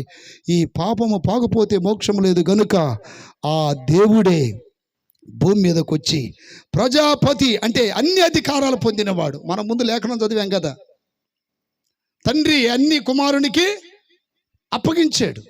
ఇప్పుడు ఆయన ఎవరు? ప్రజల మీద అధిపతి అంటే అధికారం పొందినవాడు, ఒక లీడర్, ఒక నాయకుడు. ఇప్పుడు ఆయన ఏం చేయాలంటే ఈ ప్రజాపతి ఆత్మానాం యజ్ఞం కృత్య ప్రాయచిత్ అంటే ఈ జన్మ కర్మ పాపానికి ఆ ప్రజాపతి అనే ఆ దేవుడు, ఆ దైవ కుమారుడు యజ్ఞమైతే మనుషుల పాపానికి ఏం కలుగుతుందో తెలుసా? ప్రాయచిత్తం కలుగుతుంది. కానీ పుణ్యకార్యాల వలన, దానా ధర్మాల వలన, పుష్కర స్నానాల వలన, ఇంకా వేరే వేరే విధానాలలో మనిషి పాపము పోవుట అసంభవమని అన్ని గ్రంథములు చెబుతూ ఉన్నాయి. ప్రియులారా, విజ్ఞులారా, మీరు కాస్త ఆలోచించాలి, సత్యాన్ని గ్రహించాలి. ఎందుకంటే మానవుడు జీవిస్తున్నప్పుడే ఆ సృష్టికర్తను తెలుసుకోకపోతే వినాశనం అయిపోతాడని వేద గ్రంథాలు చెప్తున్నాయి. బైబిల్ గ్రంథం కూడా అది చెప్తుంది. నన్ను కనుగొనువాడు జీవమును కనుగొనును. అయితే నా ప్రియమైన బిడ్డలారా, ఇప్పుడు ఆ ప్రజాపతి భూమి మీదకి రావాల్సి వచ్చింది. ఎట్లా రావాల్సి వచ్చింది? శరీరం ధరించుకొని రావాలి. ఇప్పుడు యజ్ఞం చేయాలంటే మానవునికి శరీరము కావాలి. ఇప్పుడు వేద గ్రంథాల్లో కూడా యజ్ఞాలు రకరకాలు ఉన్నాయి. అశ్వవేధం, అజామేధం, ఇంకా వేరే ఆ యజ్ఞాలు ఉంటాయి. ఈ యజ్ఞాలు నా ప్రియతని పెట్టారా, మేకలు కానీ గొర్రెలు కానీ లేకపోతే గుర్రాలను కూడా యజ్ఞాలు చేశారని చరిత్ర చెబుతూ ఉంది. ఇక్కడ అజామేధ యజ్ఞం అంటే ఒక మేక కానీ గొర్రెని కానీ తీసుకొచ్చి ఎవరు తీసుకురావాలి? భటులు తీసుకురావాలి. ఆ అజామేధ యజ్ఞము, ఈ ప్రజల పాపాల నిమిత్తము ఆ దైవ కుమారుడు ఏ రీతిగా భూమి మీద బలియాగం కాబోతున్నాడో దానిని సూచించటానికి ఈ అజామేధ యజ్ఞము ఆర్య ఋషులు ఆ రోజుల్లో అప్రీతిని బిడ్డారా చేశారు. ఇలా ఆ దైవ కుమారుడు ఆ తండ్రి ద్వారా పంపబడి ఆ దైవ కుమారుడు ప్రజలందరి పాపాల యొక్క ప్రాయశ్చిత్తము నిమిత్తమై ఆయన భూమి మీద యజ్ఞం అవుతాడు అని వేద గ్రంథాలలో రాయబడింది, బ్రాహ్మణాలలో. అయితే నా ప్రియమైన బిడ్డలారా, ఈ వేద గ్రంథాలలో రాయబడిన విధముగా మనుషుల పాపాల నిమిత్తమై రక్తం చిందించాలి. అయితే మనం ఇప్పుడు దాకా వెతుకుతున్నటువంటి వారిలో ఎవరైనా రక్తం చిందించారా? ఆ అజామేధ యజ్ఞం అనేది ఎవరినైనా నెరవేర్చబడిందా? అసలు అది ఎలా జరగాలి? జస్ట్ కొంచెం మీకు ఇన్ఫర్మేషన్ ఇస్తాను. దానిని మొట్టమొదటిగా పరిశోధించాలి. గొర్రె కానీ లేకపోతే మేకన కానీ దానికి కొమ్ము ఇరగకూడదు, కాళ్ళు ఇరగకూడదు, జబ్బు ఉండకూడదు, ఏ గాయం అవ్వకూడదు, ఏ మచ్చలేనిదై ఉండాలి. అంటే దాని ఆత్మీయ అర్థమేంటి తెలుసా? అది పర్ఫెక్ట్గా ఉండాలి, బలి సంపూర్ణమైనదై ఉండాలి, ఏ పాపం లేనిదై ఉండాలి. మన భాషలో చెప్పాలంటే దానిని భటులు తీసుకురావాలి. దాని మీద నా ప్రియమైన బిడ్డలారా రాజవస్త్రము కప్పాలి. అలాగే దానిని తీసుకొచ్చేటప్పుడు దానికి బలుస్కంప చుట్టాలి. దాని నోటి ఎంగిల్ నీళ్ళు నోట్లో పోసుకొని దాని ముఖం మీద ఉయ్యాలి. ఆ తర్వాత మ్రాను జాతికి సంబంధించిన అంటే చెక్క జాతికి సంబంధించినటువంటి ఒక టేబుల్ మీద దాన్ని ఏం చేయాలంటే అలా కాళ్ళు వెడలపు చేసి 4 కాళ్ళలో 4 మ్రేకులు కొట్టాలి. తర్వాత పక్కల్లో కత్తితో పొడవాలి. ఈ మ్రేకులు కొట్టేటప్పుడు కానీ పక్కల్లో కత్తితో పొడిచేటప్పుడు కానీ ఒక్క ఎముక కూడా ఇరగకూడదు, రక్తమంతా ఓడ్చాలి. రాబోయే ఆ తండ్రి పంపించే దైవ కుమారుడు ఈ రీతిగా బలియాగమో కాబోతున్నాడు. ఆ బలియాగం కాబోతున్న ఆ కుమారుని ద్వారానే సర్వలోకానికి ఏం కలిగిద్ది? ప్రాయశ్చిత్తం కలిగిద్ది. చప్పట్లు కొట్టండి గట్టిగా. హల్లెలూయా, హల్లెలూయా. శరీరం ధరించుకొని రావాలని ప్రియమైన బిడ్డలారా, బైబిల్ గ్రంథములో యోహాను సువార్త 1వ అధ్యాయం అలాగే 2-3 వచనాలు చదివిన తర్వాత 8వ వాక్యంలో కూడా రాయబడిందండి. ఏమని రాయబడింది? ఆది యందు వాక్యం ఉండెను, వాక్యము దేవుని యొద్ద ఉండెను, వాక్యము దేవుడై ఉండెను, ఆయన ఆది యందు దేవుని యొద్ద ఉండెను, సమస్తమును ఆయన మూలముగా కలిగెను, సమస్తము ఆయన మూలముగా కలిగెను. చూడండి, సమస్తము ఆయన మూలముగా కలిగెను, కలిగి ఉన్నదేది ఆయన లేకుండా కలగలేదు. ఆయనలో జీవముండెను, ఆ జీవం మనుషులకు వెలుగై ఉండెను. ఆ వెలుగు చీకట్లో ప్రకాశించుచున్నది గాని చీకటి దానిని గ్రహింపకుండాది అనే మాట చెబుతూ 8వ వాక్యంలో అంటున్నాడు. 8వ వాక్యం, అతడు ఆ వెలుగై ఉండలేదు గాని ఆ వెలుగును గురించి సాక్ష్యం ఇచ్చుటకు అతడు వచ్చెను. నిజమైన వెలుగు ఉండెను, అది లోకములోనికి వచ్చుచు ప్రతి మనిషిని వెలిగించుచున్నది. ఆయన లోకములో ఉండెను, లోకం ఆయన మూలముగా కలిగెను.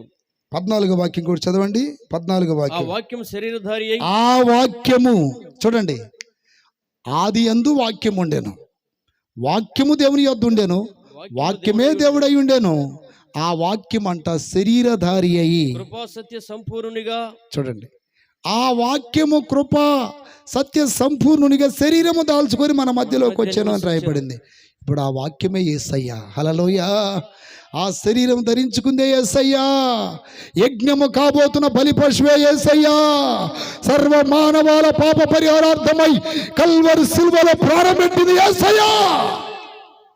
దేవుని స్తోత్రం కలుగునగాక, స్తోత్రం కలుగునగాక. నా పాప భారంబు మోసేందుకు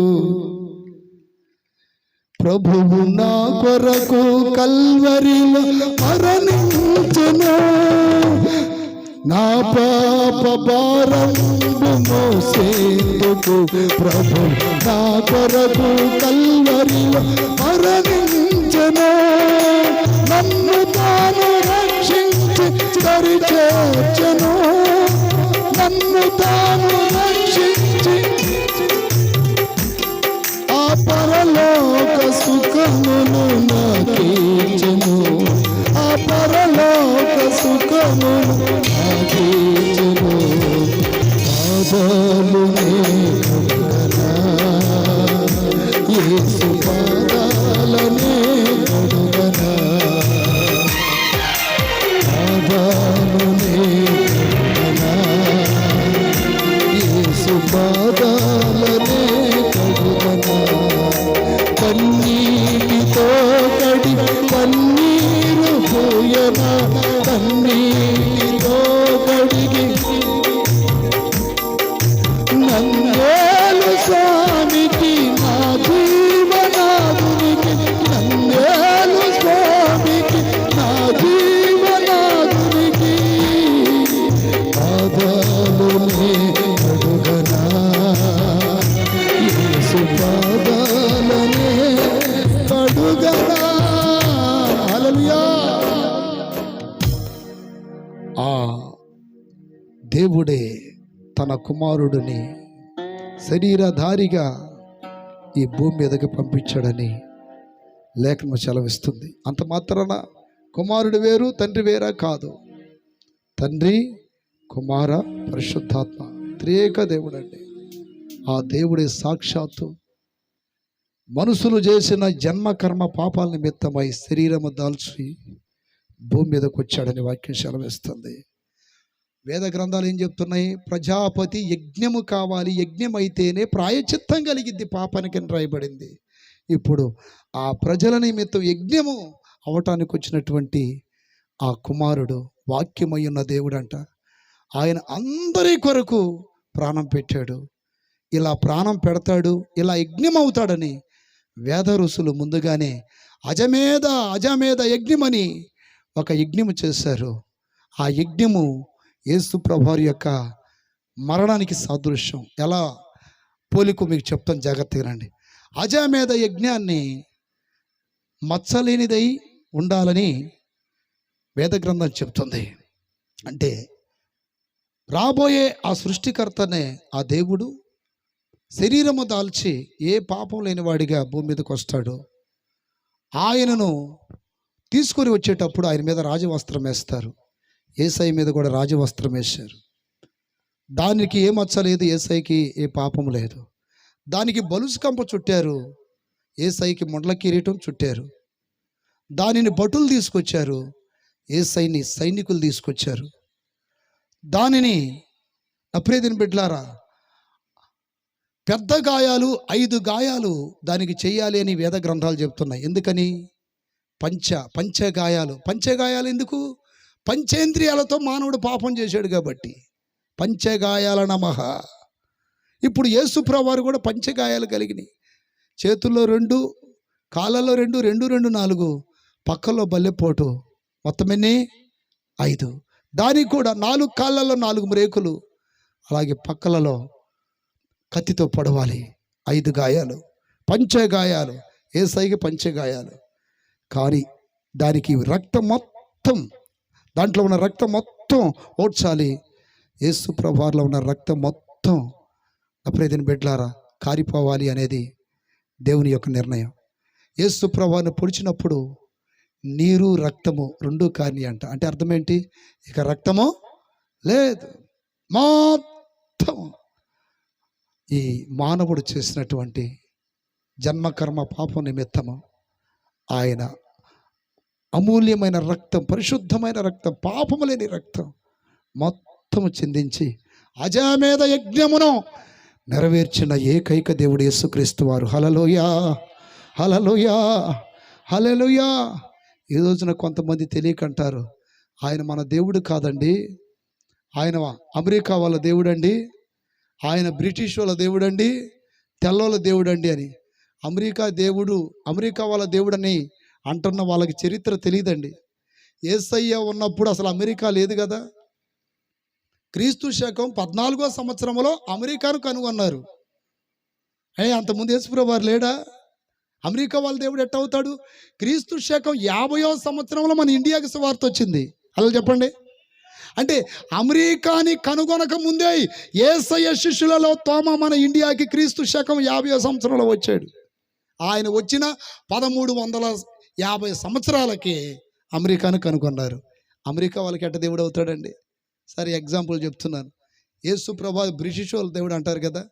బ్రిటిష్ వాళ్ళ దేవుడు అయితే యేసుప్రభు బ్రిటిష్లో ఏమైనా పుట్టాడా? బ్రిటిష్ ఏ ఖండం అండి? ఐరోపా ఖండం. యేసుప్రభు పుట్టింది ఎక్కడ? ఆసియా ఖండం. మందే ఖండం? ఆసియా ఖండం. ఎక్కడ పుట్టాడు ఆయన? గౌతమ్ బుద్ధుడు చెప్పాడు, నేను చనిపోయిన 500 సంవత్సరాలకి భూమధ్య అంటే నాభి అనే ఈ నాభి సూత్రం అనబడుతున్నటువంటి ఆ గడ్డ మీద ప్రపంచము నిమిత్తము బలియాగం కాబోతున్నటువంటి ఒక ప్రజారక్షకుడు పుట్టబోతున్నాడు. ఆయన ద్వారానే లోకంలో ఉన్న జన్మకర్మ పాపం తొలగిపోతుంది. ఆయన ద్వారానే అందరూ మోక్షానికి వెళ్ళటానికి అర్హత పొందుతారని గౌతమ్ బుద్ధుడు చెప్పాడు. అప్పుడు దీని బిడ్డలారా, వేద గ్రంథాలు కానీ బైబిల్ గ్రంథం కానీ ఒకే ఒక్క దేవుని గురించి చెబుతూ ఉన్నాయి. నన్ను కనుగొనువాడు జీవమును కనుగొనును అని చెప్పిన ఆ మహాదేవుడు ఎవరో కాదు, యేసు ప్రభువారే. దాని స్తోత్రం కలుగునగాక. తండ్రి అయిన దేవుడు కుమారునిగా ఈ భూమి మీదకి ఆయన వాక్యమై ఉండి సశరీరునిగా భూమి మీదకి కృపా సత్య సంపూర్ణునిగా శరీరం ధరించుకొని వచ్చి అందరి పాపాల నిమిత్తమై ఆయన మ్రాను మీద అందరి పాపాల నిమిత్తమై ఆయన రక్తం కార్చి బలియాగమైపోయాడు. అందుకనే కొంతమంది వేద పండితులు పొద్దున్నే మనస్మృతులు చెప్పేవాళ్ళు. ఏమన్నా తెలుసా?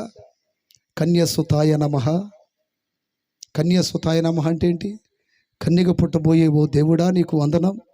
తర్వాత కన్యసుతాయ నమః, బ్రహ్మపుత్రాయ నమః అంటే బ్రహ్మపుత్రుడా నీకు వందనం.